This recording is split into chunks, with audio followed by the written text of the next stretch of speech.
A collection in the Kentucky Historical Society helps us remember Nurse Nena Shelton. Nena Shelton was born in 1875 in Lexington, Kentucky.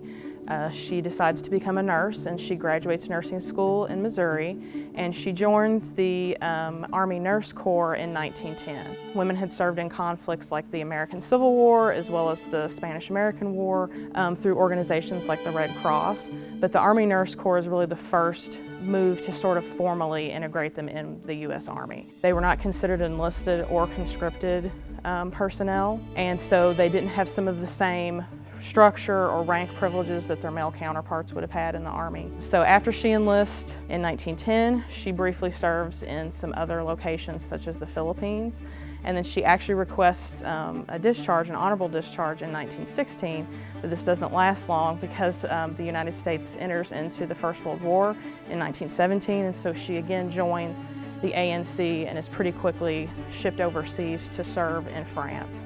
And we actually do have in our collection some of her military identification. So it has her photograph, a lot of personal details like her height, her hair color, and one even has her fingerprint.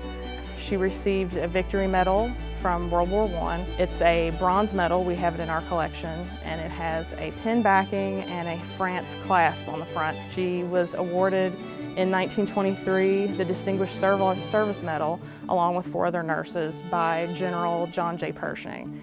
She writes to her aunt and uncle who were living in Lexington at the time about the ceremony. She doesn't really want the attention put on her, but then she writes a later letter to her aunt and uncle where she's clearly gotten more into the spirit of the day. She talks about how thrilling the day was and how there were 14 moving picture men there to take her image for newsreels.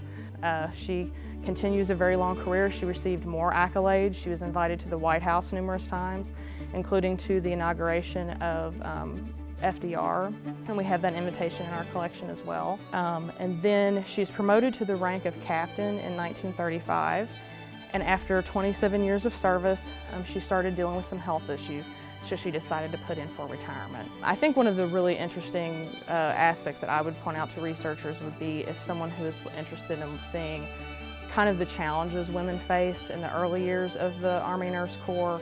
You see this transition of women in the military from kind of a less formalized role into a more formalized role by achieving these relative ranks that they weren't able to get before, like captain. For more information, visit us online at history.ky.gov. From the Kentucky History Center and Museums in downtown Frankfort, I'm Doug High.